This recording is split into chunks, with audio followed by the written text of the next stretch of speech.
You know, it's been said that Gordy Little and Calvin Castine will do almost anything for a laugh. And if we haven't stretched the envelope this time with our little corner, we never will. I don't know where Calvin found this hat, but I'm sure it belonged to a very small person at some point in ancient history. Maybe it belonged to Tom Tyler. Actually, we're going to talk a lot about Tom Tyler later today, but first we're going to talk a lot about Ken Delafrange. You know where we are? Have you ever been to North Hudson, exit 29 of the Northway, Frontier Town? Do any of those things ring a bell? We are going to talk so much about cowboys and rodeos and things today before we finish that if you like Western stars and Western people and cowboys and the range and the West and all of that stuff, we're gonna set you right up today. Kenneth, how are you? Very good, thank you. Thank you so much for inviting us down here today. It's a kick for me because it brings back a lot of memories from my, I guess we can say, wild and woolly youth. Well, it's a pleasure to have you folks here today. This guy is not from Altona, he's not from Champlain, he's not from West Shazy, but I detect maybe rural New Jersey. That's right. I come from a little place called Westwood, New Jersey. I know very well where Westwood, New Jersey is. I was born and raised there. In 1986, we decided to make this our home up here in the North Country, and haven't been sorry at all. You know, it's a funny thing. People from New Jersey have no idea where North Hudson is, and people from this part of the country say, New Jersey, what a lousy place to be from. But you know what? Some of the most beautiful country I know is in New Jersey. New Jersey was a great place to grow up as a kid. I think the last probably 25-30 years in Jersey, it's changed considerably from what it had been as as a young kid growing up. A lot of development and just a lot of the good fishing places and hunting places, they're gone. Too. And it's great to come up here and be able to see the trees and be able to get outdoors and have some fun. There are still a few farms in New Jersey and some nice rural areas and some back roads that I still like to go to. I have very fond childhood memories of Maplewood, New Jersey. Yeah. Because I had a favorite aunt and uncle who lived there, and I remember their address was 23 and a half Garthwaite Terrace. How do I remember that? And I can't remember my own name. But anyway, Maplewood used to be a nice little community. I haven't been back there in maybe 45 years. But never mind, I do like New Jersey. Yeah, Jersey's a great place, and there is still quite a bit of Jersey that looks very similar to this area here. But you might have to travel a little bit of distance to get there today. I don't have to like the Garden State Parkway, do I? No, you don't. You don't. I've been trapped on that road. I've had tickets on that road. I could write 3 books about what's happened to me on the Garden State Parkway, so I try to avoid it at all costs. Yep, I'll tell you, I was down this summer a few times and brought back memories of the old Garden State Parkway and what that looked like after sitting in traffic for 5 hours on a 1-hour trip. I remembered why I left New Jersey. But you know what? There's something about the Adirondack region that acts as a magnet. And once you visit this place, you want to come back. And a lot of people like you say, hey, I like to live part of my life there. That's true. I have quite a few friends from that area that are vacationing up here now, and a lot of these folks are getting ready to retire. And the greater majority of them want to retire to someplace up in the Adirondack Mountains. The Lake Placid or Lake George area seems to be what most of them are looking for, and I think a lot of this area kind of reminds me of New Jersey. When I was growing up, we had a little town at that point that was like 500 people, I believe, and knew everyone in town, to what it is today, and you don't know anyone in town, and everything is high rises and multi-families, that type of thing. So it's really nice to be up here and know everyone in town and be able to say hello to everyone and know what's going on, in your little town. I like it too. I like it for that reason. We spend a lot of time on this program called Our Little Corner in Hometown Cable talking about the quality of life in the North Country. And it's not just a trite phrase, it's real. I just attended a big conference in Albany and met people from all over the country in the big cities, and they get that glazed look in their eyes when you talk about the quality of life. And you know, we don't have to lock our doors at night, and nobody soaps our windows on Halloween, and nobody knocks us down at the grocery store. You know, everybody says hi, how are you, Fred, how are you, Ken? That's decent, you know. Yeah, it is. It's something that's been missing in the New York metropolitan area, but up here it's alive and well, and it's great to know that there's places like this that still exist in the country. In the fall of the year, just Yeah, look around here. It's The great. countryside, you take a deep breath, and you know the air is pretty fresh if a cow hasn't gone by, right? Or a horse, you said?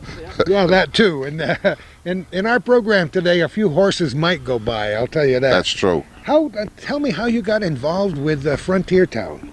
Well, I was in the contracting business in New Jersey, and I had spent about 19 years doing it. I was successful at it, and I kind of got to a point where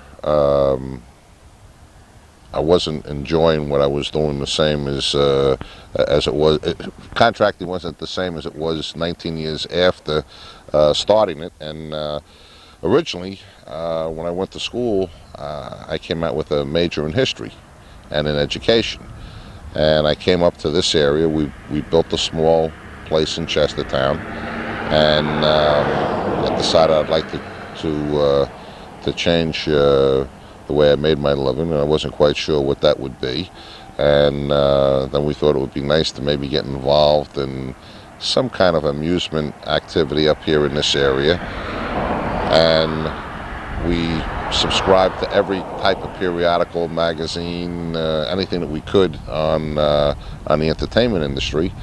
And lo and behold, one day we found an article on Frontier Town and the fact that it was up for sale, and came out here and fell in love with it. And it hasn't been a mistake. We've really enjoyed being here all this time. It's been hard work, a lot of it, and sometimes more than what we could handle. But nevertheless, being 54 years old and playing Cowboys and Indians isn't a bad deal in anybody's book. I love to play Cowboys and Indians, and I spent a lot of my youth doing it. And now with my grandchildren and great-grandchildren, it's the same thing all over again. Yeah. So you got involved in this, what, 10 years you said, 10 years ago? 86 is... 13 years now. Yep. I came up in 86, and it was for sale. There's quite a few buildings here at Frontier Town, and we started going through the buildings and checking them out on an individualized basis. And it took us 7 or 8 months to go through and check these buildings to see that they were structurally sound and that type of thing. And then made the decision to go ahead and purchase Frontier Town, and it's been a little tough. We have some folks in here now that are helping us renovate over here, and we hope to be open this coming season with all the attractions that we've had here at Frontier Town, and hopefully some additional attractions up here in the front of Frontier Town, either this coming season or the season after. It's tough business. Calvin and I were discussing on the way down here. Our Canadian friends don't come down in the great numbers they did for all the reasons every one of our viewers is aware of. And that really hurts you, because Frontier Town, fond memories for me and my kids coming here many, many years ago, because this place has been around since the 4th of July, 1952. I have a book here written by Art Benson called The Adirondack Mountain Adventure that was written on the occasion of the 25th anniversary of Frontier Town in 1977. And I was glancing through it on the way down here, and it's the neatest stuff. Yeah. Stagecoach that was the only one ever held up in New York State back in the early 1900s. There's so much history here at Frontier Town, and when I came here, it's not that that I knew an awful lot about what I was going into. As a matter of fact, if you looked at it on an intellectual level, I probably had no business being here at all. But when we came in, the original owners from Frontier Town were all still alive, and Mac Anderson and Ed Ovenson spent a considerable amount of time over here with me and told me the way they used to do things, and we kind of massaged it. Some things we did. Ed's still alive, isn't he? Ed's still alive. Mac's passed away about 2 years now, but both fellas came and were very generous with their time and helping us here. And then there were quite a few people that were still here, the old staff, that if you sat and you listened and you paid attention, you could see it all coming together. And then there was a good number of folks that had worked here over the years that we were able to contact prior to us opening here for our first year. And it was just a lot of fun, particularly for me, because when we got here, to see the way it looked at that point in time, and to see it open, and to hear the music play, and to see the shows go on, it was really something to watch the whole thing come together. Kids at heart. Yes, we are. Especially if you can have a part of that, and you'd love to see 100,000 people coming through here every summer. It's very hard to build that up again once you've lost that tremendous connection with our Canadian friends, but it can happen again. And I have had a lot of people say, hey, went down to Frontier Town this summer, brought my kids, and it wasn't open. And I say, I think it's going to open next year, and that makes them very happy. So maybe it can happen. Yeah, I think we'll be open next year with the same shows that we've had here for 50 years. And we're going to have some new stuff, hopefully. And we're going to have our marshal back and a lot of the crew that's been here for a good number of years. Yesterday we had a visit from one of our stagecoach fellas. Did you really? Yeah, a man by the name of Earl Welch. He's in his 80s. Oh, and Earl's in the book. Yes, he is. Earl's in the book.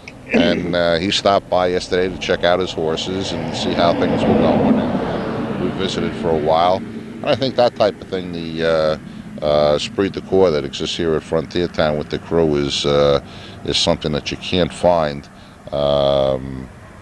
with other companies in this country. It's just a great thing to see everybody get together. Before we finish this program today and are talking about Tom Tyler being from this area and a great silent and sound cowboy star back in the 1920s and 30s, this is what our country is based on. The wild, wild West, was real at one point in our history. Sure.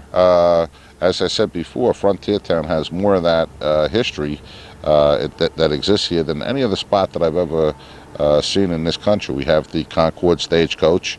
I believe it was the 119th one ever made, and there's only, I believe it's either 42 or 47 Concord stagecoaches that are in existence today. We have the Trip Hammer here that made the armor plating for the Monitor warship. We have a nice ice house, a grist mill, a tannery, Farmers Museum, and we have our Wild West show that goes on twice a day. And we've had an awful lot of fellows that have gone on to become world champion cowboys that have started right out in the arena here at Frontier Town. And of course we've had a lot of world champion cowboys that come back here every year to visit with us and encourage the kids that are here looking to make rodeo a livelihood for a short period of time.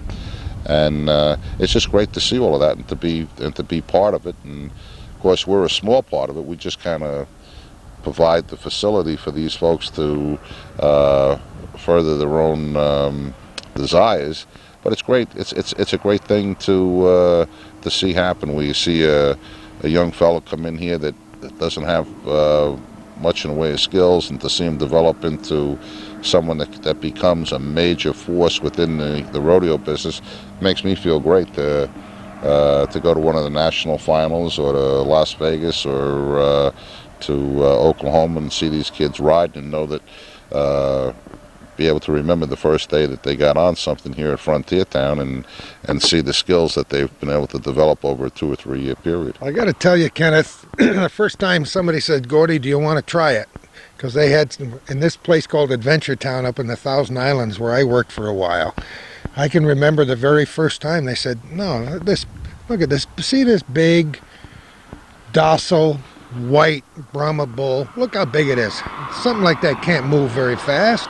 Gordy, just get on there and hold on. We'll show you how to wrap it. We'll show you what to do. The next 2 minutes were a blur until they let me out of there, and I just said, thank God I'm still alive. That's right. That's right. And it went on after that, and we did a lot of stupid things when we were young, and I had a lot of fun doing it. No, I didn't become a world champion. I wasn't even well known within 50 miles of that place, but as you said, I made lifelong lasting friendships of the guys who were really good at it. Yeah. And I had postcards from all over the country, and an old photograph that we resurrected, and Calvin took up to Staples to get. But that's 40 years ago. But like you said, great people, great fun. And when you watch those kids who come in here and see these shows and see the size of their eyes, then you know you've really touched a few lives. And that makes this whole business a lot of fun. Well, I can remember there's some, very moving experiences that we've had here. I can remember one time seeing a family where there was a young fella with his dad. His father was there, and his father's father was there. Wow. So we had 4 generations here at Frontier Town, all folks who had been at Frontier Town at one point in time. And I can remember talking to the great-grandfather of the little boy, and he said to me, he said, this place is unique in that, he said, I'm 87 or 88 years old, and he said, we're here having, fun with our great-grandson. And he said, how many places can you go to in the United States where the whole family can get in there and have fun together, where we can all participate in all of the shows and all the entertainment that exists here. And looking at that and seeing this family and watching them that day was great. They also had a little girl with them, and I remember asking her, what did you really like here, honey? And she said, well, the kitties. I said, the kitties?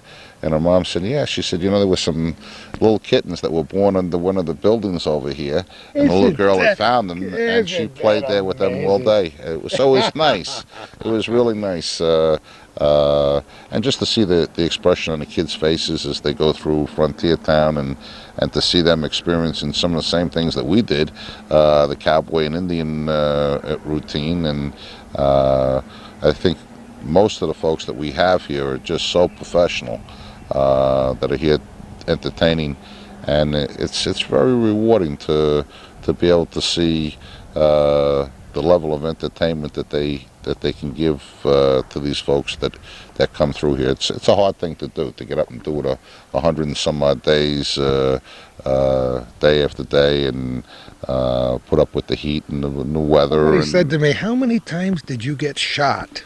And I have no idea. I've told Calvin, they did a big high noon thing, and I had to get shot and fall off a roof and land on the ground, and I don't know how many times I did that, but I never had a chance to recover, because you'd get up and do it again, and you'd be laying there dead in the sand up your nostrils and your ears and your mouth, and the little kids are all with cowboy boots are kicking you in the head to make sure you're really dead. Is he really dead?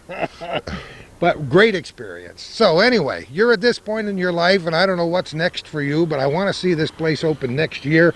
This is something Calvin and I have been anticipating coming down here for a long time. It had to be the year that the place is closed that we came down, but at least we can build up a little excitement for the next season, right, Ken? Yes, that's great. It's been great to have you guys down here today, and we want to get you down into town and show you what's going on down there. And it's been a pleasure to have you here today, and I'm thrilled that you thought about us and Frontier Town. We want to have you back next year when we're open again. You know we'll be doing that, and maybe today we'll be lucky enough to have the ghost of old Tom Tyler come riding right up behind Calvin and knock the camera out of his hand as we're walking up the main street there. That sounds good. Wouldn't that be neat? Yeah. Kenneth, we're going to be thinking about you a lot over the next few days. We wish you the best of good fortune in everything you do. And good health, buddy boy. Thank you. I appreciate it. Thanks for having us down here. Thanks for coming, fellas. This may be the last time you'll ever see Frontier Town without a lot of people here and a lot of sound and horses' hooves and excitement and cheering kids.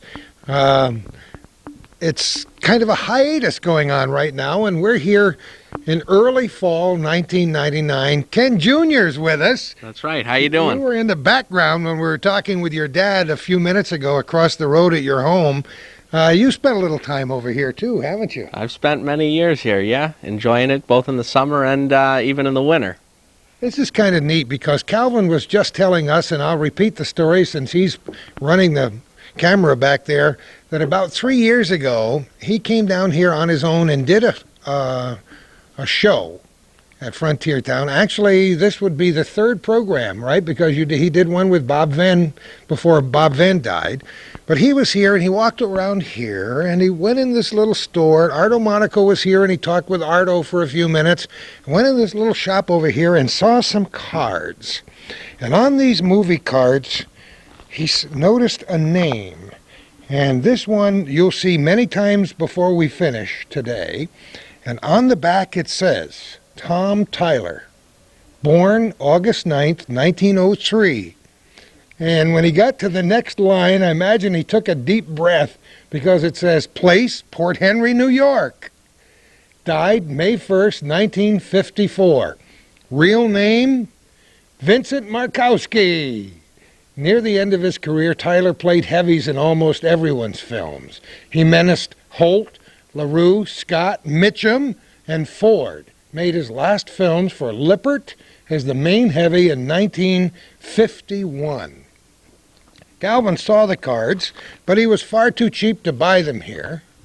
But he did the show and went home, and later on the internet he found some websites for Tom Tyler, which we'll talk about a great deal before we leave today, and found these cards and purchased them, and that's what sparked his interest in this guy, Tom Tyler. And Ken, you didn't even know he existed before today, did you? That's right. I got a call this morning from Calvin, and Calvin talked to me for a few minutes about it, so I just learned something today about Tom Tyler. You know, this place has produced a lot of famous people here in this area in the Adirondack region. And as we walked up here, Calvin said, when he looked at the music hall, he said, boy, wouldn't it be great if this became Tom Tyler Theater? And sometime when Frontier Town achieves another heyday, and we hope it's very soon, that maybe some of Tom Tyler's movies, his great old movies, could be playing on a continuous basis inside this music hall. I love it when you get a dream like that, don't you? It's a great idea. I sure do. I'd love to see it happen. Now, tell me a little bit about Frontier Town. You told me as we walked in here, and I have many pleasant memories, as I said before, that there are how many buildings? I believe there are 80 buildings here. Wow. There's 3 gas stations, 2 motels, 2 restaurants, and, of course, loads and loads of animals here. Yeah, even though the place isn't open, the animals are here, including the bears, that they have to be taken care of. That's right. We do a good job taking care of them. We have horses, bison here. So we've got our fill of animals, that's for sure. Yeah, this is a large place. For anybody who's never been here, it's really quite a large place. How many acres does it cover, would you guess? I think it's about 360 or so. Wow. So it's quite large. Including the fort, I remember, up on the hill behind the main street. And we're going to maybe walk around there before we leave here today and have a look up and down the street where a lot of blanks have been fired on that street, I know. That's right. Maybe a few live rounds, too. You never know. Maybe. We'll check Boot Hill before we leave, too. That's right. So anyway, some people actually have to come in here on an almost regular basis to keep those animals and check things out? And Every day we got people coming in here making sure that the animals are well cared for and cleaned, and they got plenty of water to drink. So it's a full-time job, even though we're in a slower season right now, I guess you could say. you know, I just met you for the first time today, but I realized after listening to you for 20 seconds that you spend a lot of time up in our neck of the woods in the northern tier, didn't you? I sure do. I love Champlain. It's in my heart. I still have a home up there right in the village of Champlain, so it's a terrific place to live. Not to be from, it's a terrific place to be.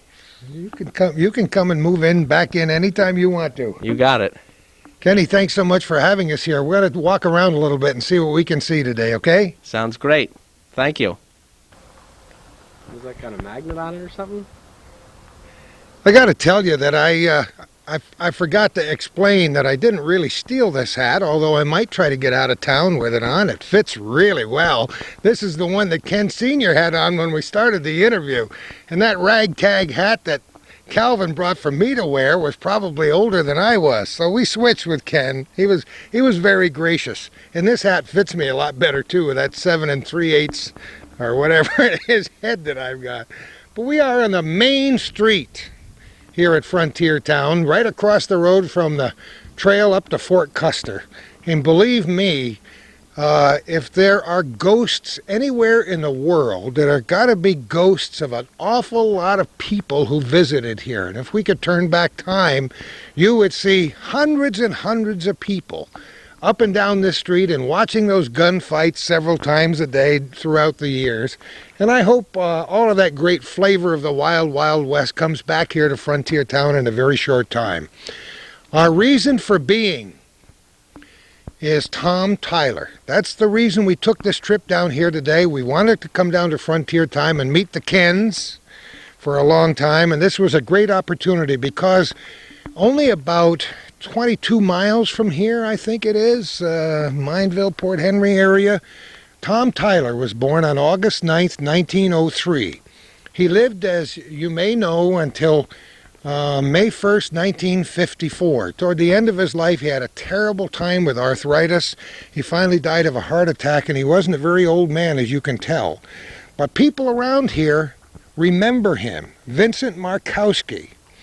He also went by the name Bill Burns. I thought it was Bob Burns, but I guess it's Bill Burns. And Vincent Marco at one point in time. But he got that crippling arthritis, Calvin tells me, and he's done a great deal of research into Tom Tyler's history in about 1945. But let's turn back the years to 1923, when this young man from the Mineville, Port Henry area first arrived in Hollywood. What a dude he was. Well over 6 feet tall.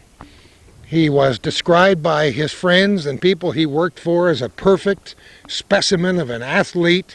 He was a man of superb physical stature. And interestingly enough, in spite of the thousands and thousands of horses he had to ride during his long career, he had never been on a horse before. Eventually, he became an expert rider, according to the notes that Calvin has given me here today. On the ride down here, Calvin said, you know, Gordy and you and Tom Tyler have something in common. I said, what the heck is that? Besides the fact that we both have cowboy hats on, he said Stony Brook. He knows I graduated from Stony Brook on Long Island. Well, Tom Tyler was the last Stony Brook, spelled with an E, in the Three Musketeers series, appearing in the final 13 films, along with fellow former silent movie star Bob Steele, whose face was very familiar to me, but I didn't know what his name was until Calvin told me today, as Tucson Smith.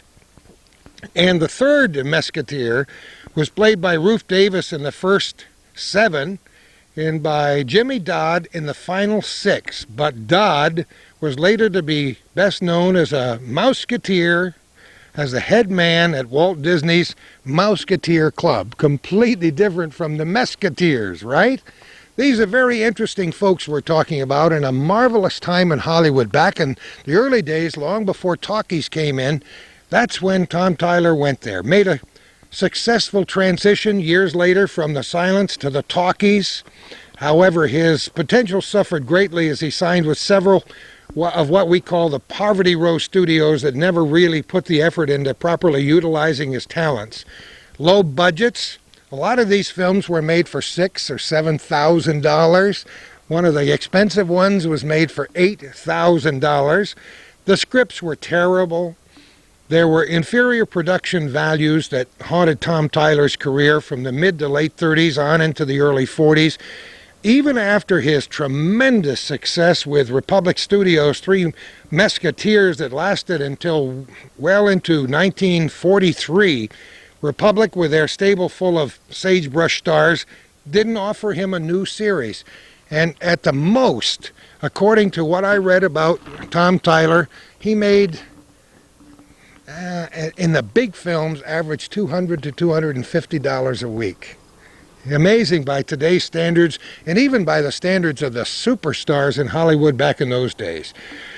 Those that recognize Tyler's talents always come back to his unfortunate proclivity to sign with studios that either couldn't or wouldn't come up with movie budgets that could properly showcase his abilities, because early in his career, and even later in his career, he did have tremendous acting abilities.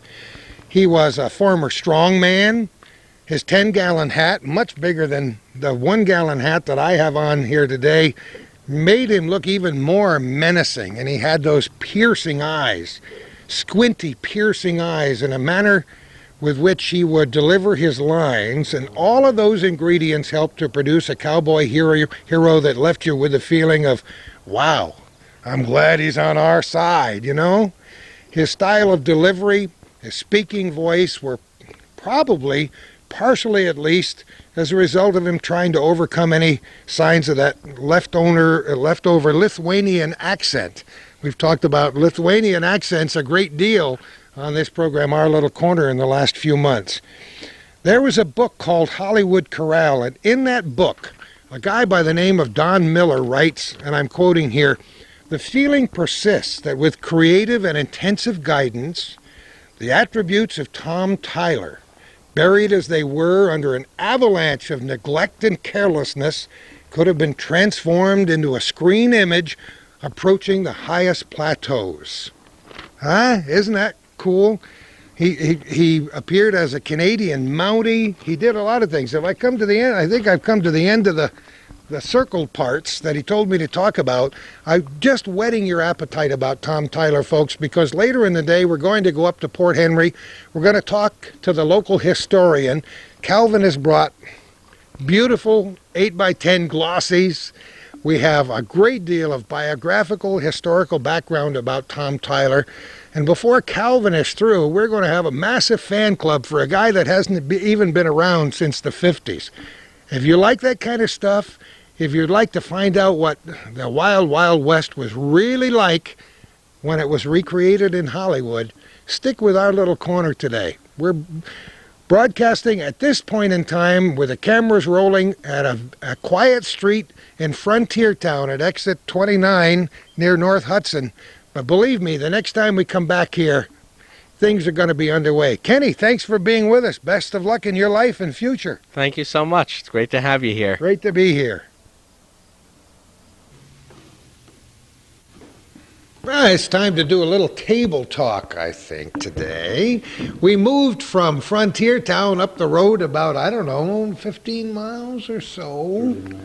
30 miles. And on the way up here, Calvin and I saw a turkey. Besides me, we saw a turkey, another turkey. We saw at least 100 or 200 downed trees that have been cut up along the roadway from that old Floyd who started running up through the Adirondacks a relatively short time ago and made a mess of it. But it was a very nice ride. We enjoyed our little trip over here. And we're sitting inside a place that we kind of like because Calvin and I spent some time here. And you all remember when we spent some time here when this nice Iron and Railroad Museum opened up August 20th. August 20th. And we found out that Joan Davy's name was really Joan Crawford. That's right. I was we born. saw the old photograph. Yeah, right. Didn't we have fun during that time period? That was a very nice day. very nice day. Yeah. Yeah, and we're going to talk about some of the changes you're making in this museum in just a minute. But I want to talk to Stanley over here, who was here the day we opened the museum. I didn't know how to pronounce his last name until he told me it rhymes with Bisquick. So it's Mosquick, right? Yeah, that's right. Yeah. Stan, you've lived around here more than 2 years, haven't you? About 3 or 4. Since when? Were you born right here? No, 33 at Mineville. 1933. That was a very good year, right, Calvin? Depression. And Tom Tyler would have been 30 years old back then. And the reason we're here because we like it here, Joan. But one of the big reasons we're doing this program today is to talk about Tom Tyler and to get people excited because his 100th birthday will be coming up in a very short period of time. And we'd like to see that turn into a sizable celebration in the North Country. Calvin has become a tremendous fan of Tom Tyler, as he is of all the old Western stars. But I mean, he's been on the internet. He's got the photographs. He's got the background information. A little bit of the life history we put on while we're standing in the now empty streets of Frontier Town. But we're going to talk a lot more about it today. Stan, you got a connection with Tom Tyler because your family knew his family, and how did that work out? My father and mother lived up in where Bud Trench lives now, in the early 20s there. And Tom lived, I think, next house or third house down, was a young kid. He left theater when he must have been about 15 years old, I'd say, or 13, something like that. And the family went to Hamtramck, Michigan. Is that how you pronounce it? Boy, am I glad we got you here today, because I said to Kelvin, what the heck is this word? Hamtramck? Yeah, Hamtramck. It's a Polish section of Detroit. And he went there, and then went from there to Hollywood, because they needed, young guys in the movies to be cowboys. That's how I understand that's how he got to get started. I think he ended up being buried out there, didn't he? In Hamtramck or Detroit, right in that area, because he went back there to be with his sister. Yeah, he died at his sister's house in 1954, May 1st. Hey, this guy's doing his homework here. How I know? Because my brother's birthday is May 2nd. No kidding. Yeah, my brother Ted, he's the one who used to be the player the guitar. He's May 2nd. He was born 32. So you don't really remember this guy, but your family does. My mother remembers, yeah. Because I think he was born, from what I can understand, maybe in Mineville. I don't know. My mother said he was born in Witherbee, Mineville. So this whole general area, I don't know how they call that one. If you're from Mineville or Witherbee, they used to call Johnny Podgers from Mineville. I was going to say, we've had a couple of famous people besides Stanley who's from this area, Johnny Padres, we talked about him being born over there. He lives in Queensbury now, if I'm not mistaken. And my mother used to tell me about Tom when he was small, the family lived up there. I guess it was quite a good-sized family. The Markowskis, the name. I think there was, I don't know, if I'm mistaken, around 7, 8 in the family. I'm not sure.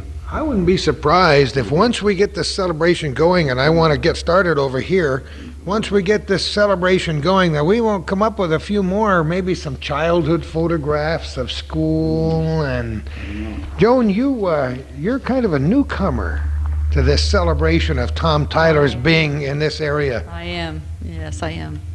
I think Stan was the first one to give me some information on that, and Calvin was kind enough to send us video on a couple of his movies that he made and other information, which we're very grateful for. But as historian in this area, this is a pretty big segment of history here with this guy. Yes, it is, and hopefully with Calvin's and Stan's help there, we'll develop more and have more to give you, more information. Before we go on any farther, and we got so much stuff to go through here, I noticed this lovely old building is undergoing some more changes. I thought you had done all you could possibly do to turn this into a great museum. No, the Historical Society is financing the renovation of the second floor with the help of a honeybee grant of $500 and an anonymous gift of $6,000 that was given to us to help with the renovation of upstairs, so that we can bring not only the mining and railroad information, but a whole community information, put it in one place. And right now we have some up on the third floor of the Republic Steel Building and in the old Episcopal Church, and we need to gather it in one place. So this is what we want to do. The CV Tech students and Jim Sherman, the teacher, they have started by putting a staircase up to the second floor. We have volunteers from the Historical Society, the Town of Mariah Historical Society, that will do the laying of the floor. And then the electrical work, we have some electricians retired that are going to donate some time there, which are also our volunteers from the Historical Society. And then we're hoping that CV Tech students will come again and put the walls and the ceiling up for us. So we'll get that a good start, hopefully before the snow flies. Well, this is another work in progress, and this is a great building. We sure did enjoy being here when you opened up officially. That was a nice crowd that day. That was a great crowd, a great day. When was that? That was August 20th, 1998. Can you believe? That's a year ago? A year ago, a I little was over. going to say about 3 or 4 months ago, we were down here, and anyway, there are some people in the world, Stan, who don't know where Mineville is, and I have in front of me a couple of pieces of email that came to Calvin Castine re the Tyler family, because this guy's been a busy bee. Calvin's been on the net. He's found a couple of really exciting websites, and he got this particular note from Mike Tyler, the son of Tom's brother Frank. There were several people in this family, and he doesn't know where Mineville is. Maybe we ought to send him a map, huh? Well, it's 20 miles north of Ticonderoga, within Fort Ticonderoga, and directly east of Watertown, and we're in the Champlain Valley. You get Watertown, draw a line right directly east. This guy Stan is a wealth of information, and before the cameras began, we're talking about cowboy stars, so what do we talk about? Cowboy music, as we used to call it, Western music, country music. It undergoes many different name changes through the years. I used to play in a band and play country music years ago. Did you? Yeah, in the 60s. Well, that is years ago when you come to think about Matter of it. fact, I got the bass file I got was the one that Red Manette used. Well, my father bought it, and he let Red use it, and I still have it. Well, I'll tell you, we were throwing names around here like we knew what we were talking about. Red Manette and Chalou and Dusty Boyd. There's another one I didn't mention, and you mentioned about 15 others, and I'm nodding my head and getting whiplash here because I was around back in those days, but there was some good music, weren't there? Yeah. My brother was a good player, good guitar player.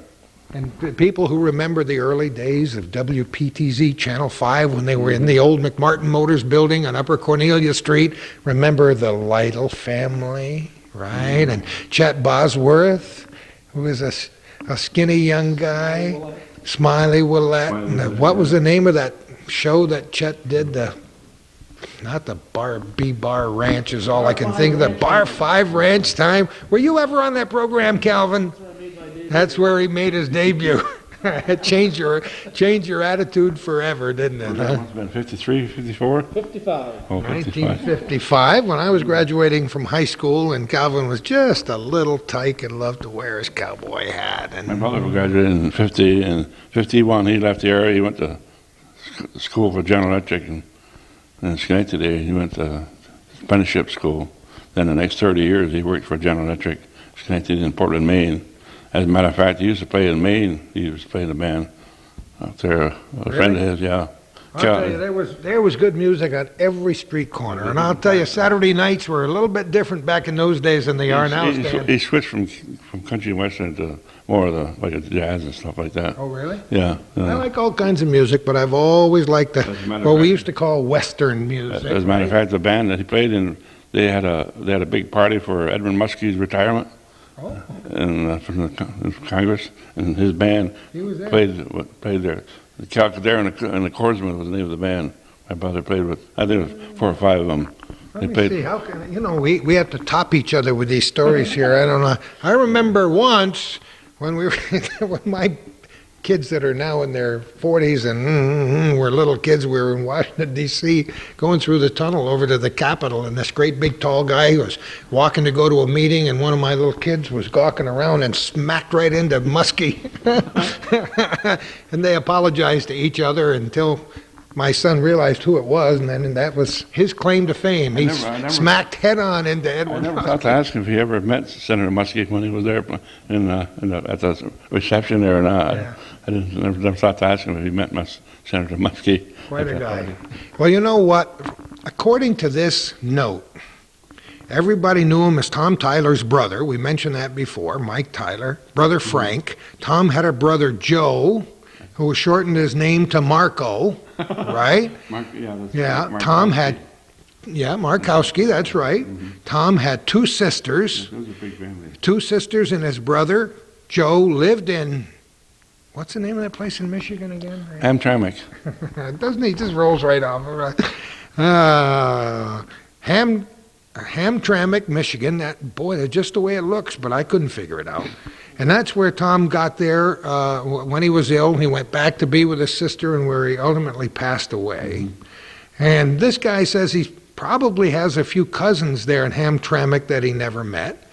And I have to go back to some of the sources for this information.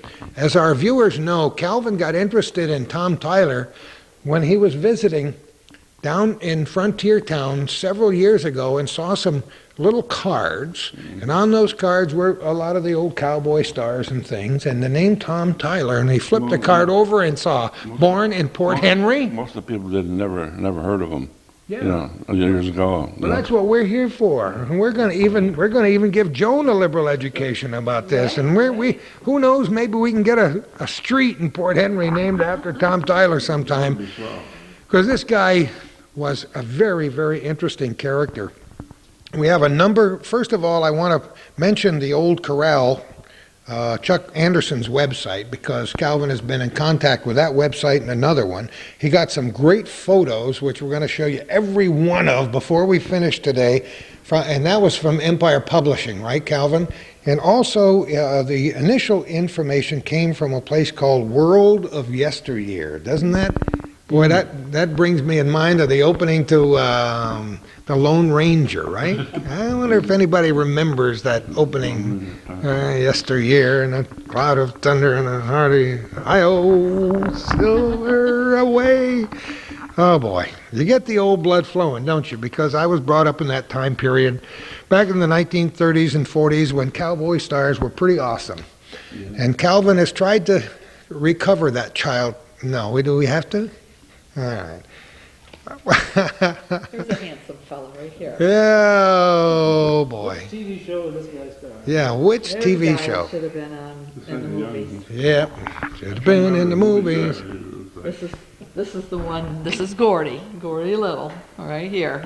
I don't even know what year it was, but I think I was about 20 years old, so that's a long, long time ago, when I did a lot of the things that those cowboys do in Frontier Town in a place called Adventure Town, and had a great time at it. But anyway, we've got these photographs. We've got some information from the websites. Stanley knows where the house was, right? No, it's up near the Polish church up there in Witherbee. There's a couple doors down, and those are 4 family units up there, and they lived, I think it was the second or third house down on this. Let me see. Second house down, third house down from the And the second house, you think the house is still there then? Yeah, I think, what's her name? Wade Haskins lives in there now. It's in the back there somewhere. Like I say, there were 4 family houses. My father and mother were there. They were first married. They lived in the back where Bud French lives. next door to the. He knows everybody, every house, every cat and dog by their first and last names. Oh, that's what my mother used to tell me about it, so I try to remember it, you know. Yeah, but you don't remember actually seeing any of these people, right? No, no. That family being around here, but I wonder, I'll bet you once we get this going, once we get people wound up about this, I wouldn't be surprised if there are people still alive who knew that family when they were here. I might possibly be, but I think most of the old timers, they passed on, you know. That tends to happen after a while, Stanley, and you and I are only going to be around for another 40 or 50 years ourselves, you know? I think the guy upstairs, he's the one that got the final say-so. Yeah, he kind of runs that show. He can cut us off or stretch it out at his own whim. We were talking about Tom Tyler as a youngster, being over 6 feet tall and strong, but we know he was a wrestler. Yeah, he was a world weightlifting champion too. Weightlifter? Yeah, for how many 20 years or so, according to the information I read in that I've had. He was a good actor. With some of the information we read earlier was his bar fights weren't too good. He did much better with the guns than he did with the bar fights. Some of the guys who were his contemporaries did much better because those fights were pretty well choreographed. You didn't want to really hit somebody in the mouth, and you had to pull all your punches. He'd hang from a tree, and the guy come by and he'd knock him off the horse with his feet. He was very often a villain, as well as being a hero in some of those films. He was a villain. Depends on what the picture called for, If he's a good guy or a bad guy. Have you ever seen any of the old Tom Tyler movies? Oh yeah, when we were kids, yeah. Used to bring him up to the Miami Theater when I was open. It was right next to the post office. They tore it down years ago. It was the old Rivoli Theater, right next to Hook Road. Is that a common name, the Rialto and the Rivoli and the? I remember in Messina the old Orvis Theater, but that was on Orvis Street, East Orvis Street. But the Rivoli, whoa! Now you're doing it, Stanley. You could get in for a Saturday matinee for what? About 15 cents? 15 cents, yeah. And we tried to sneak in because It wasn't really that big, but they used to pack him in there when these pictures came because they know who he was, all the local people. They wanted to see his pictures. A lot of people today, and that's something we can mention in reference to Tom Tyler and your childhood and my childhood, the cereals, because people today don't know what cereals even are, do they? No. I mean, you get how long were the cereals, Calvin? 28 minutes? Most of them were 20. Yeah, 20. Most of the cereals I remember, because were about 28 minutes, a half an hour. At the most, yeah. And then he played the Phantom too, and some of them. Do you remember? We're going to talk about the Phantom, dude. He did play the Phantom and Captain Marvel. I didn't realize that he played the Phantom, but I know he played in the westerns. Yeah. He learned something every day, Those cereals, you know what it was like? It was like giving a young kid the most wonderful book they ever read. And then you'd get to what you thought was the last page, just somebody was going to be saved or killed or born or something, and there would be huge letters across the last page as there were on the screen. The ones we hate when they occasionally do these big epics on television, to be continued. And you'd have to scrounge up another 15 cents for the next Saturday and go in there. And if you missed one, it was terrible because last week the guy was hanging from that tree that Stanley talked about. You got to get a small bag of candy for a quarter to fill it right up in the days, Now you get a much smaller bag of candy for $3.75. Well, it was always a cliff. That's why they called them cliffhangers. You think that's why they called them cliffhangers? Used to get a couple of sugar daddies about that long. Two of them lasted the whole movies. But life was truly exciting.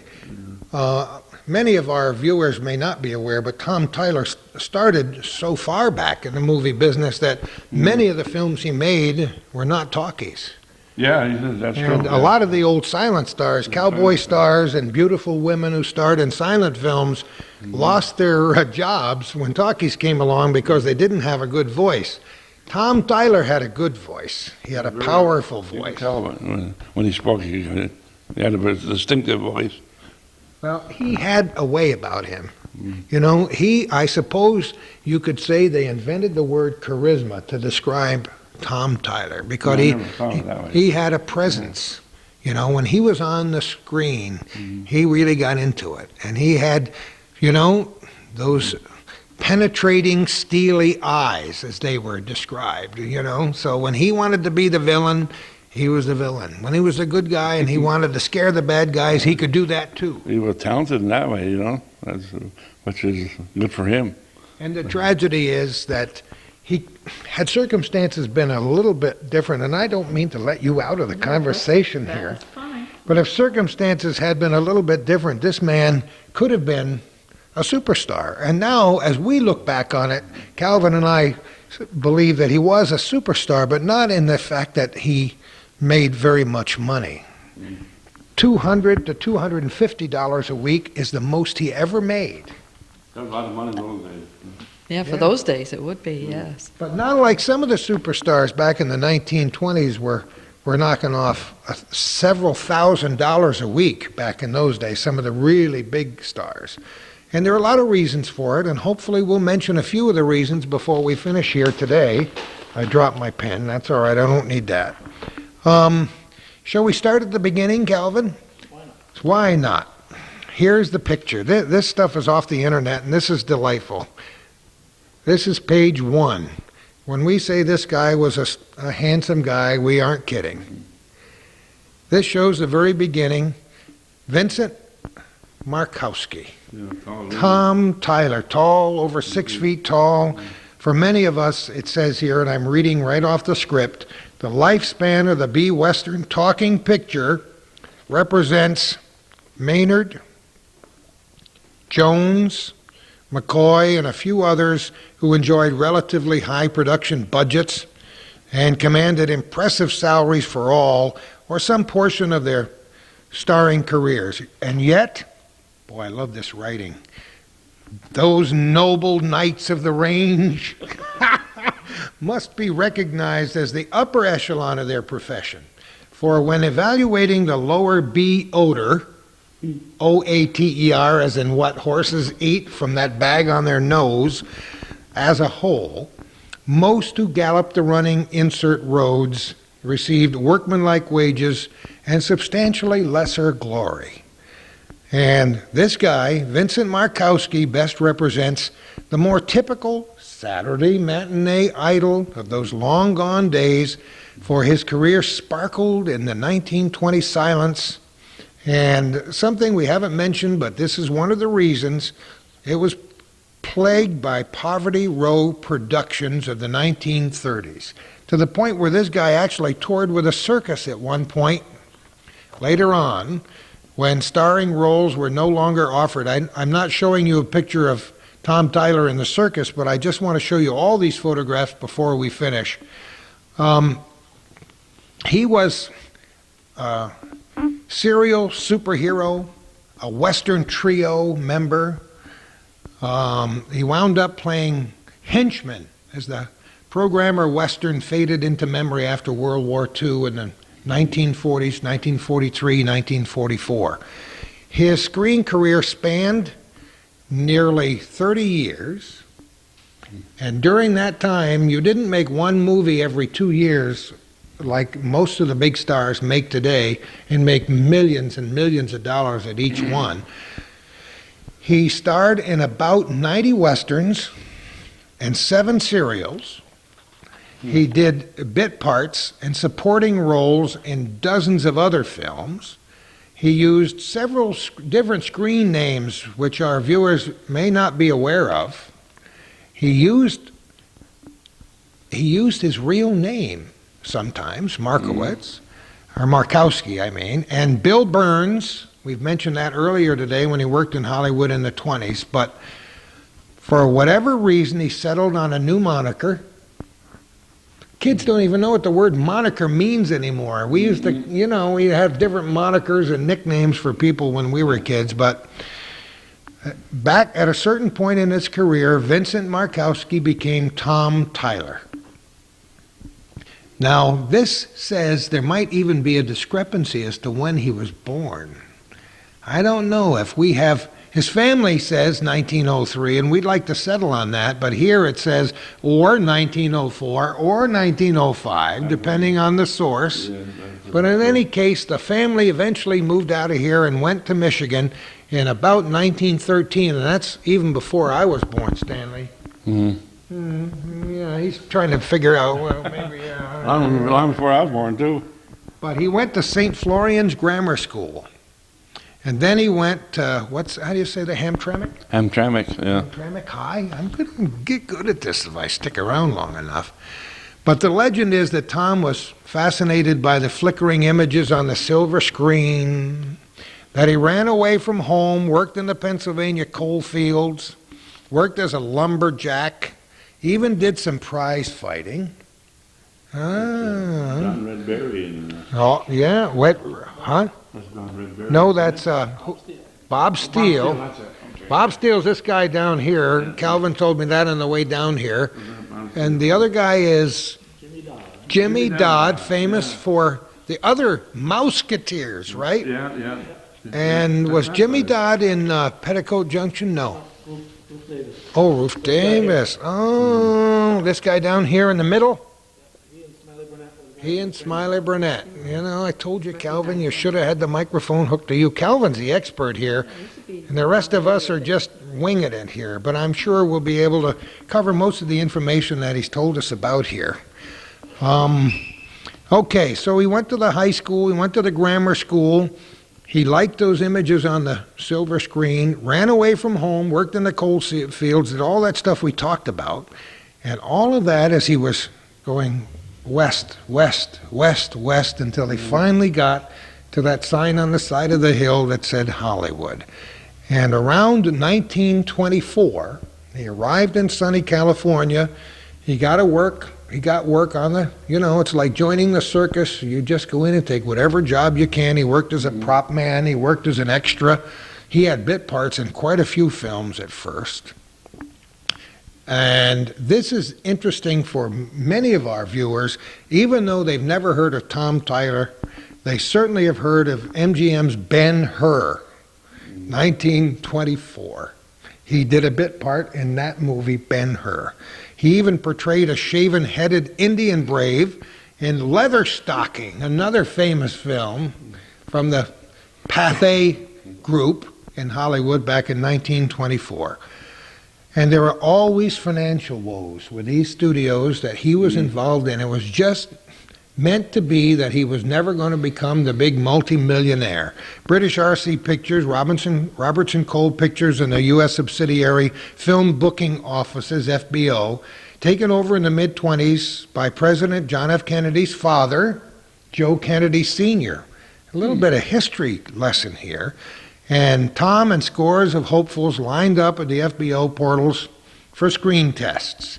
And this guy was a good-looking young guy. He was muscular. He was singled out. Somebody said, yeah, we kind of like this guy. Put him under contract for a group of Western adventures with a starting salary of, fanfare, $75 a week. $75 a week. Is that incredible? Oh, boy. Oh, look at this. Here's one of the FBO films from 1925. Let's Go, Gallagher. Look at, is that one of those cards from your collection? Oh, that's a movie poster. If we had these movie posters today, we probably wouldn't be sitting here. We'd be eating lobster somewhere at a fine restaurant. These movie posters are getting rarer and rarer. I think the bottom one is a comic book. A comic book, you think? I think the Idaho Red one is a comic book. Okay, let me look at that. Tom Tyler, Frankie Darrow, Idaho Red. Neat stuff. Anyway, Tom concluded his FBO association with Pride of the Pawnee. That was another FBO film from 1929. By then, as we learned earlier, he'd never ridden a horse before when he went to Hollywood. Apparently, he couldn't catch the horses here in Mineville, Port Henry area, or they were all being used in the mines, I'm not sure which. But he did gain, as it says here, some equestrian talents and dramatic experience. He was now considered a full-fledged cowboy hero of the silver screen. we're going to show pictures because this shows a little bit later in his career. Looks like Captain Marvel or something. Captain Marvel. Can you say Shazam? You're not old enough to know Captain Marvel. Yeah, I guess I am. Isn't that neat? Some of these photographs are absolutely beautiful. And this is somebody else that Stanley remembers. The Phantom. Oh, this is great stuff. This is, I think we saw a smaller version of this before, didn't we? Yep. These photographs are just absolutely magnificent. They just duplicate. Oh, more duplicates? This one, have you seen all of these? Okay, seen all of those before. Those are great. Calvin, you got enough to sell them on the sidewalk there if you wanted to. Let's talk a little bit more. Here's the Tom Tyler and the Phantom of the West. Switching to the Syndicate pictures, Tom concluded his silent work with 8 1929 and 1930 releases. Then came the conversion to sound. You know, we all remember the jazz singer, don't we? A chaotic period that literally destroyed many reigning stars, as I said before, because of the voice thing. Tyler had a marvelous voice. He was lucky. And although his dialogue delivery wasn't very good because he wasn't used to acting that, did you ever wonder what those silent stars were really saying to each other? Their lips were going and they were saying, you know, I could use a beer right now, and my wife drives me crazy, and those kids, and those during the intimate love scenes. Anyway, Tyler had a great voice. His delivery wasn't that great, but it was pretty good because you got to remember that most of these films that he starred in were B westerns and serials. And the little kids were not too critical about just how fantastic the drama was. It was exciting enough for us. Would they have had the Little Big Books with that Tom Tyler? Do you know that, Calvin? Not aware of it. Not aware of I'm it. very aware of the Big Little Books and the Little Big Books, and we have a few packed away in our house and what they're getting to be worth these days, and it's possible that Tom Tyler might be. There's something for Calvin to search Through the ones we have and see, because that just sort of rings a bell, you know, this name, Tom Tyler, on a book that I've seen. Well, when I'll you're have to check it out. when you're around for 30-some years doing films, actually longer than that, if you add his total career up, and you're in all those serials and you play all those parts, that name is bound to get involved in the language of the day. Well, in any case, the all-talking venture for Tom was for mascot owner and producer Nat Levine in the 10 chapter The Phantom of the West, 1930. Vintage cowboy cliffhanger, there's that word again, sporting a mysterious secret villain, typical fare to bring the kiddies back every Saturday matinee. And let's take a look at The Phantom of the West. There's the poster for that particular show. We hope we'll bring back memories for some of our older viewers, and we hope we'll spark brand new memories and start a whole new generation of Tom Tyler fans. I think it ought to happen. Returning to Syndicate for his first talking feature called West of Cheyenne, 1931, Tyler battled young Harry Woods, George Hayes, long before his days as Windy or Gabby, you remember Gabby Hayes, appeared in God's Country and the Man, 1931. Who in the world hasn't heard of Gabby Hayes, right? All right, Tim McCoy, who had several successful serial stints at Universal, was about to star in another 12-chapter adventure called Battling with Buffalo Bill. 1931, but he signed a pretty lucrative deal for a long series at Columbia Pictures, McCoy did, and so Universal brought in Tom Tyler as a replacement for McCoy. Monogram Pictures needed some well-known cowboy talent to bring the audiences in the Depression era double features. Remember when double features began? The monograms were typical quickies, as they called them. The budgets of around, as I mentioned before, $8,000 apiece. You know? You can't make a movie for $8 million now, or even close to that. Decent. No. Okay, let's go on with a story about Tom Tyler a little bit here. Tom at one point teamed up with Universal for a trio of what they call chapter plays. Jungle Mystery, 1932. Clancy of the Mountain, 1933. Phantom of the Air, 1933. I told Calvin how I remembered those vintage airplane stories as a youngster. They stuck in my mind, those great dog fights.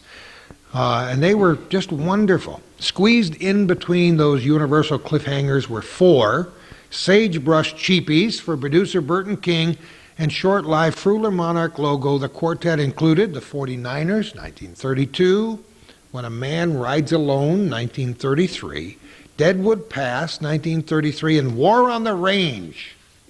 War on the Range, 1933.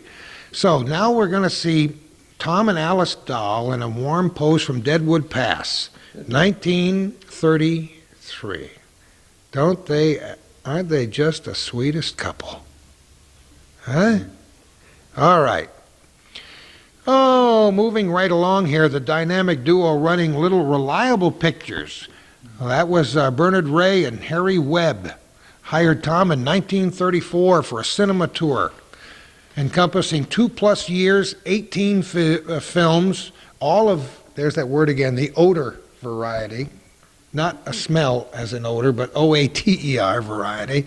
And most of those were budgeted around $8,000, and they were clearly aimed at the bottom half of double bills at second and third-rate movie houses.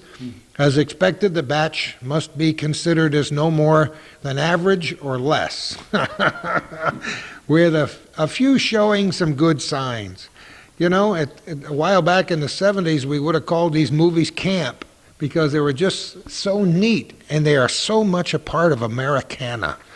All these great posters are reproduced here from the internet, from the web, and they're great. By 1936, the year before I was born, Western Film Competition, which earlier had carried the anemic brand names of Empire, Superior, Big Four, Imperial, and such, now included polished, well-executed work from the newly formed Republic Pictures. Even Paramount was releasing a new series based on the Hopalong Cassidy stories. And these had pretty big budgets, beautiful exterior locations, near adult scripting. And we're back to the Poverty Row version of the Cowboy opus. Tom Tyler's bread and butter was on its way out by 1936. It's a shame, you know, it's a case of being at the wrong place at the wrong time. That's when the singing cowboys start coming in. Calvin, maybe give us a little version of back in Seattle. Back in the South. Oh, but boy, weren't they great. Yeah. I mean, they were so unrealistic as to be ludicrous by today's standards. But we were, as kids, we Kids were... didn't realize it's top-notch movies, you know? Yeah, but we were romantics, weren't we, Joan? Yes, we Romantics were. when we were kids. And we were. And Loved the movies. We didn't worry about the fact that they'd been on a cattle drive for 365 days and smelled horrible and sat there with their perfect white hat on and sang country song under a tree. Oh, we loved that stuff. You couldn't get away with it today, could you? No, I'm afraid not. It's too bad. Life has become way too complicated, Stanley, hasn't it? I think so, yeah. Life was Them days, simple. it was all different. Everything's, you know. Yeah. I think in some ways we ought to strive for that kind of simplicity again. But I digress. Tom's next move was a further step down in prominence as he saddled up with Sam Katzman's Victory Pictures. Katzman hired him for a series of 8. All were 1936, 1937 releases. Each one of those pictures, $6,000. Here's Orphan of the Pecos. Neat, huh? We've talked about several of the movies that he was involved in, and there were, as we said before, all told with the serials, about 90 or more. Here's Phantom of the Range, Flash Gordon. Boy, look at some of this stuff. This is really neat stuff. Tom's association with Victory was kind of brief, and Katzman replaced him with, here he is again, Tim McCoy, Western star with a bigger name on the downhill side of his career. And when no other starring work came along for Tom, the next step for him was the Wallace Brothers Circus. And he was a proud guy. As we've said before, he was a big, strong, forceful guy. And circus life probably wasn't a very pleasant move, but you got to eat. You know what I mean? He'd done some remarkable screen work, such as playing sympathetic baddie Sundown Saunders in RKO's All-Star Powder Smoke Range, 1935. A Three Musketeers story with Harry Carey, Bob Steele, Hoot Gibson, and lots of other cowboys that you know and love. And a similar bad guy role followed in a movie called The Last Outlaw, another famous RKO picture from 1936 with Carey and Hooter all over again. But things would change, as the story goes, for the better, actually. In the role of Luke Plummer, Tom was the perfect steely-eyed foil for rifle-toting John Wayne in the epic Stagecoach. No more famous movie, unless it's Ben-Hur, in history, 1939. And his saloon death is a classic in that movie. His talents and availability brought some more supporting roles and bit parts in things like Drums Along the Mohawk, 1939, Gone with the Wind, 1939, Cherokee Strip, 1940, The Westerner, 1940, and Buck Privates, 1941. He even portrayed Karis, the gauze-wrapped Egyptian mummy, in a movie made by Universal called The Mummy's Hand, 1940. And somewhere in this mess of stuff, we've got a picture of him in that show, don't we, Calvin? Somewhere, if I could come across it. But anyway, unable to complete negotiations for screen rights to Superman, Republic's Cliffhanger organization got the rights to another comic superhero, and you've seen his picture playing Captain Marvel. In his late 30s, but still had a very, very slim waist and a muscular physique, they contracted Tyler to portray the title Crusader, $250 a week for 4 weeks' work.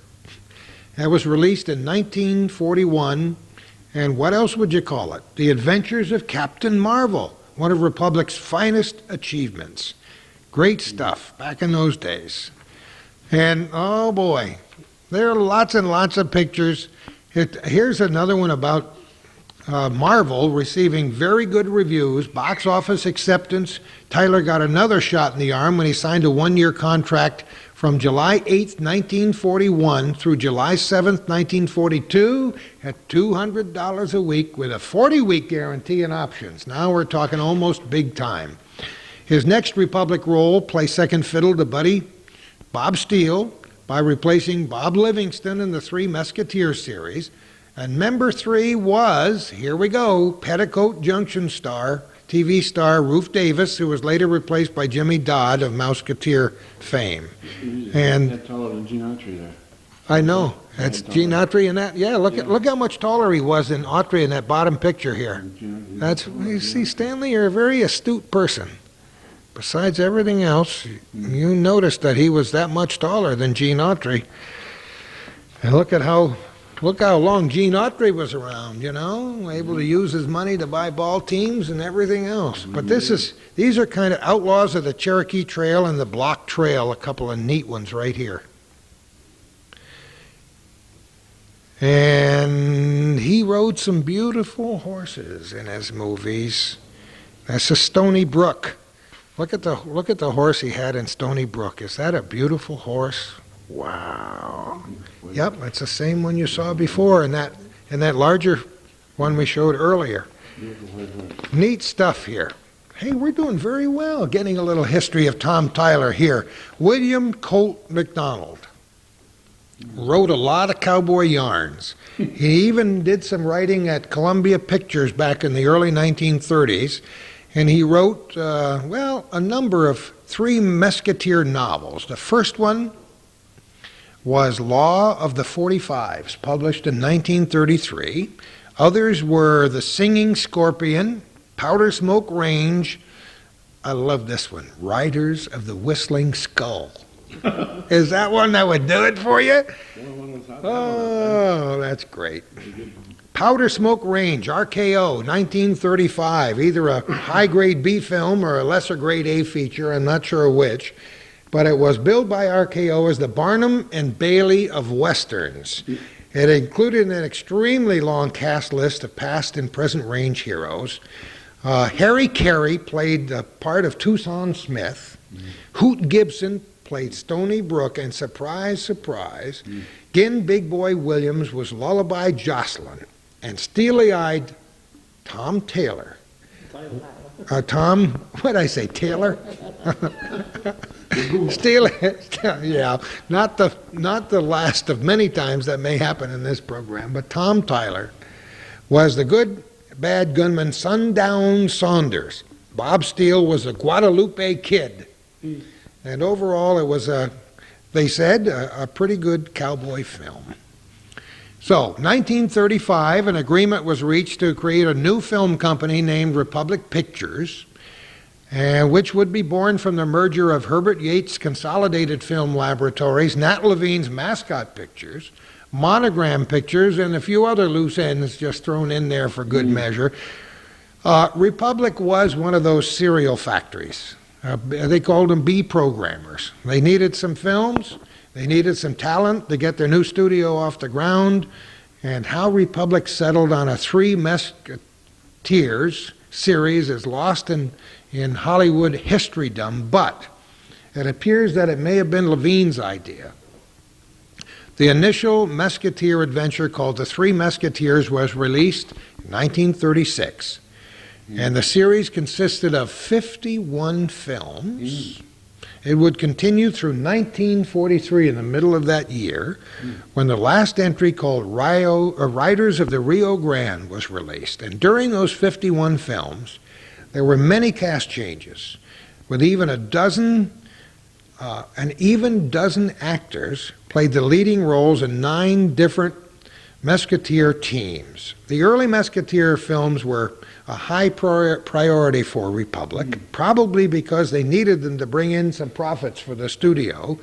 But Republic's priorities quickly shifted to singing westerns, which we've talked about, due to the popularity of Gene Autry and later Roy Rogers.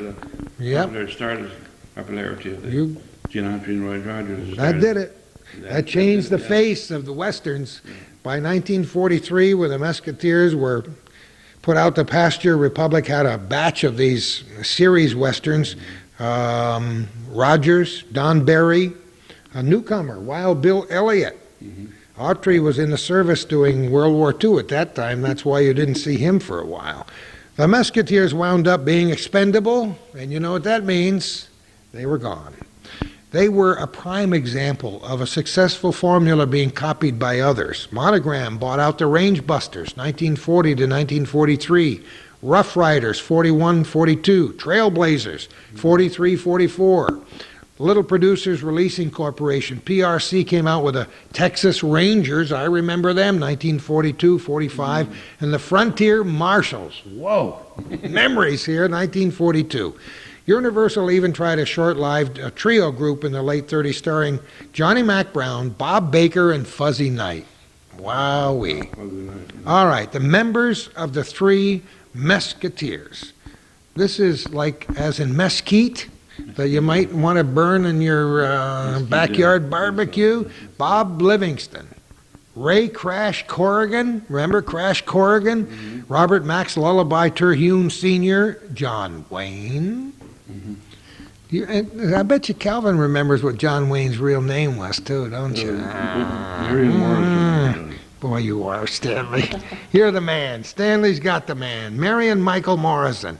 Tom Tyler, Bob Steele, Raymond W. Ray Hatton, Duncan Ronaldo, Jimmy Dodd, Ruth Davis, whom we've mentioned before, Ralph Byrd, and Sid Saylor. There's a nice couple little pictures there that you might find interesting while we're on the discussion. They did some truly neat stuff for a long time.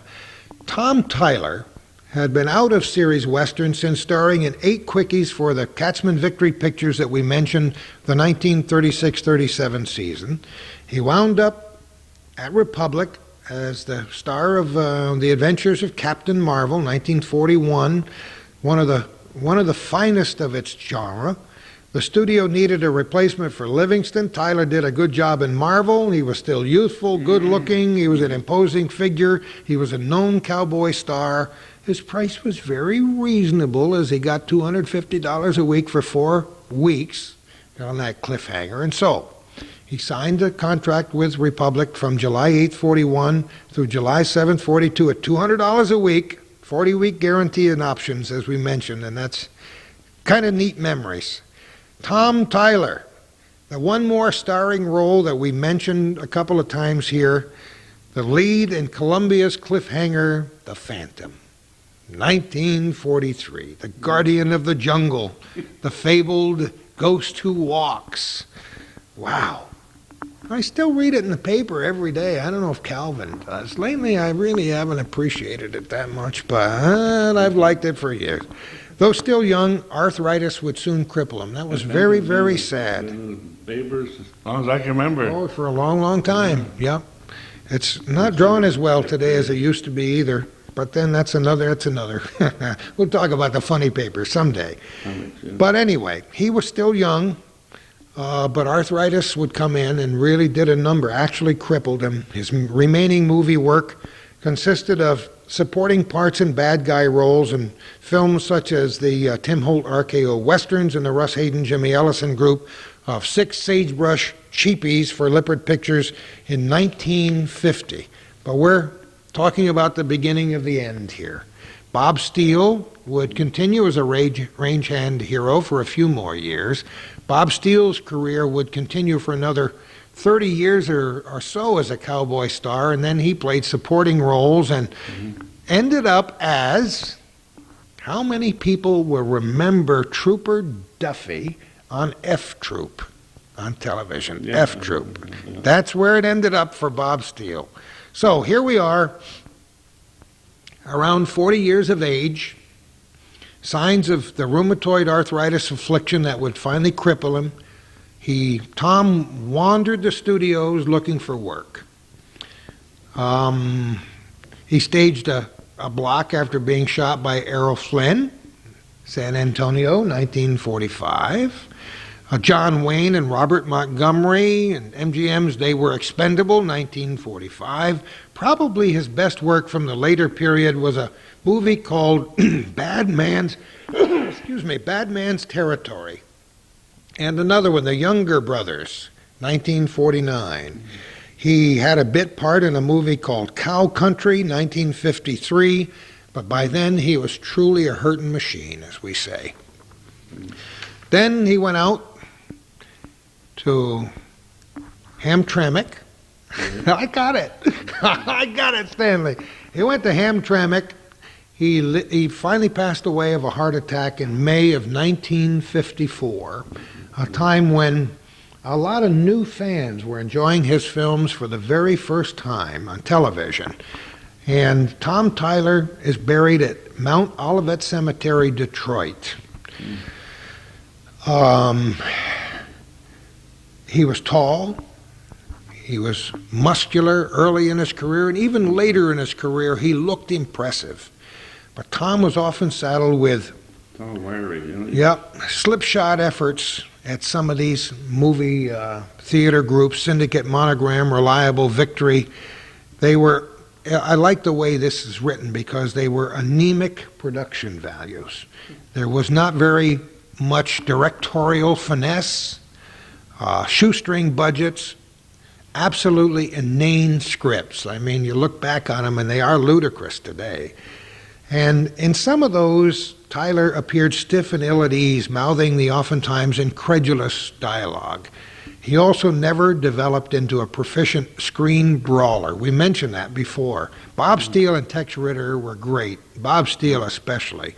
But it says here Tom often appeared to swing and churn rather than pummel his antagonist into submission. And Calvin, having seen all of these movies many times, agrees with that. But when he was given better material, such as Captain Marvel and the Musketeers features, his overall performance was enjoyable and above par. But perhaps his real calling was gunfighter roles, such as Powder Smoke Range and Stagecoach, for that penetrating stare that he had, the sinister mannerisms that brought instant hisses from the people in the movies, and critical acclaim as well. Tom's 7 serial appearances rivaled that of Cliffhanger King Buster Crabbe, another name we're very familiar with. Overall, Tyler had a near 30-year career spotted with ups and downs, trials and tribulations, mediocrity and success. Interestingly, his career and that of his friend Bob Steele were rather remarkably similar. But because of fan appeal, talent, luck, or whatever you want to call it, Bob Steele is remembered today along with the likes of Jones, Tom Mix, and a lot of the other big names. But Tom Tyler, except for us right here today and a few other people out there on the web, seems to have been forgotten. But we think, and this writer thought, that he deserves a lot better for his 90-plus Western starring roles representing both extremes of the B-Western spectrum, from the Gower Gulch dregs at Victory and Reliable to the quality and polish of Republic. Thankfully, a lot of Tom Tyler's work is still aired on cable and available on videotape. Calvin has the dish. Every now and again you can catch one, right, Calvin, on the dish on some of those old Western channels.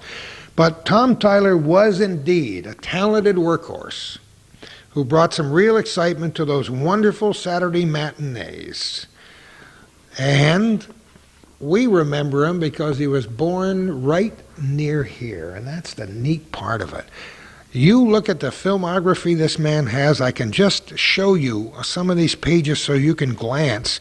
29 silent films for Film Booking Office. He had 11 for Syndicate Pictures, 8 for Monogram, 4 for Fruller Monarch, 18 for Reliable, 8 for Victory Pictures, 13 for Republic Pictures, the Three Musketeers series. Riders of the Rio Grande, 1943, that was the last of the Three Musketeers films.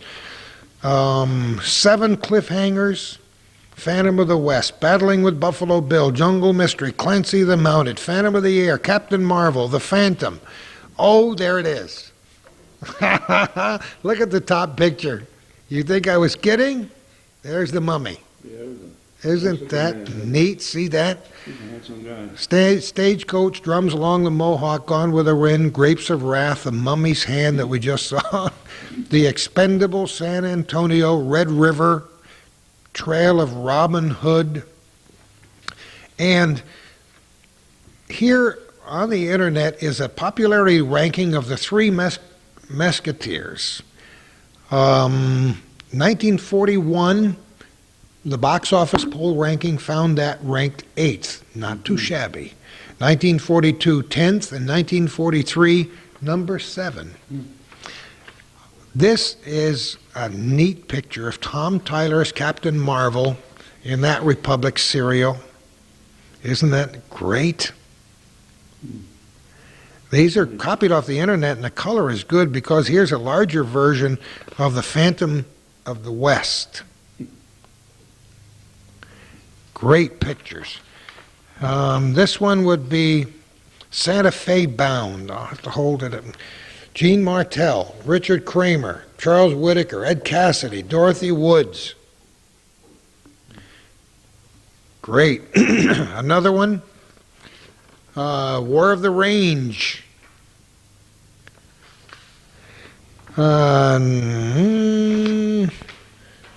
Boy, the Texas Tornado? Come on. And here's, Put the next two together. yeah, we got to show these next two together because they're two different movies, but guess what, folks? Exactly the same picture. Two different movies. Take a look at this. Calvin said, "What do you notice about those two?" I said, "Wait a minute." But it was a lucky thing because they had all the same stars in there, right? So that was okay. And smaller versions of the. Oh, here's the one we mentioned before. Roy Rogers, King of the Cowboys, Trigger, The Trail of Robin Hood, and he was in that, right? And here's what it looks like. Oh yeah, Tom, huh? This is the new one. This is the brand new website.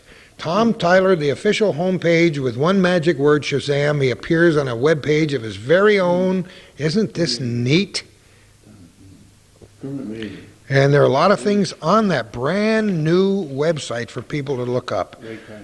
Oh, Ray, we mentioned Ray Crash Corrigan again before. Now, I don't know about you, Joan, but I've learned a lot just sitting here in the last half hour. I have too, yes, I've learned a lot. Of course, when I was a kid, of course, the girls are a little interested in something different than the boys were with the Cowboys, so, yeah. But that's all right. I had never remembered the name Tom Tyler until Calvin started getting me interested, and that's really a shame because he is, in effect, one of our local heroes. We met some local heroes when we opened this joint a year ago, a little over a year ago, and those local heroes worked in the mines around here, right? Yeah, the old timers are gone.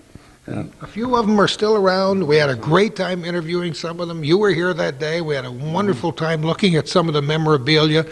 But I wouldn't be surprised if working up to the year 2003, we don't come up with a lot more memorabilia.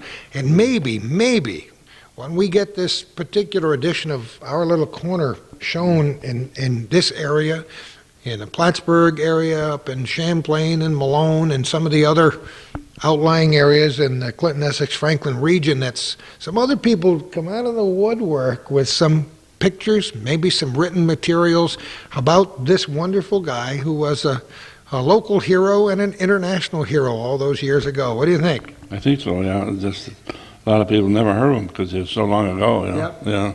And because fate, I think we've shown that fate dealt him kind of a dirty hand once in a while in his career, which happens to all of us at some time. So he didn't make it big like some of the big singing cowboy stars and others back in that era. But after today, we promise we're never going to forget Tom Tyler, right? That is right, Gordy, yes. No television in those days. That's right. You remember the first one you ever saw? No, I don't really know. But I used to go every Saturday that they had the movies up there. We used to have a double feature, so I made a point to go see them. Well, I can remember when every day on television it snowed. It was like winter every day. Our first television set was called a Fada, F-A-D-A, one that Calvin never heard of. It was a great, oh sure, you know everything, Stanley. No. The Fada television set, we risked our lives and limbs going up on the roof and putting this giant mast up there and putting all the guide wires in and, you know, and then going downstairs, and I don't think PTZ was even on the air yet. Come on, 54, I think. Yeah, but this is before that, my friend. And we could maybe watch one Canadian channel. Channel 6 in Schenectady Oh, yeah, you remember, yeah. I used to watch that when they You'd get a little skip, and all of a sudden you'd be watching the Mardi Gras in Louisiana from some station that was thousands of miles away. Sunspot activity called that. Oh, those were great days. And when they started showing those old shows on television is when people began to recognize the name of Tom Tyler all over again. Some of the stations, they used to, on Saturday morning, they used to have they'd have the Cowboys movies on. Once in a while, I'd see Tom Tyler in the movies down in Long Island there when that was years and years ago. They'd show a Western for early in the morning there just to fill in the time schedule. Yeah. Neat stuff. Well, I'm glad they're still around because it is an important part of film history, but it's an important part of North Country history. And if you and I aren't part of North Country history, nobody is. Right, Stanley? Yeah, I guess you're right about that. Thanks so much for being with us today. My pleasure.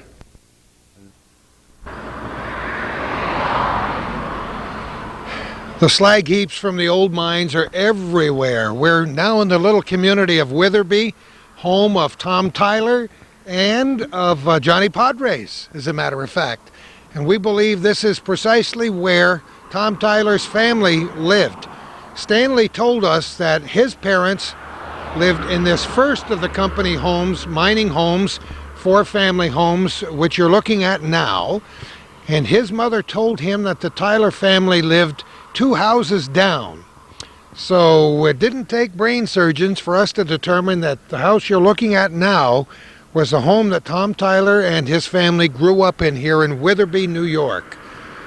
We have taken ourselves on a little quest, an odyssey if you like, to follow the roots of Tom Tyler way back to the early 1900s and up to the 1950s when he died not a very nice death.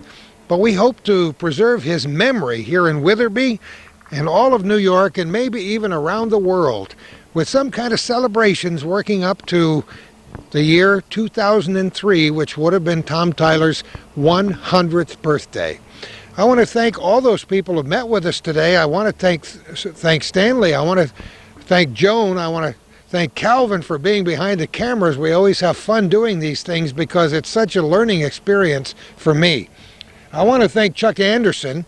All of that script, which you thought was penned beautifully by Gordy Little and Calvin Castine, was not. It's off the internet. It's done by Chuck Anderson. The Old Corral website has just been marvelous. Empire Publishing is the source of the tremendous 8x10 glossies and other photographs that we showed you today. The initial information came from the world of yesteryear.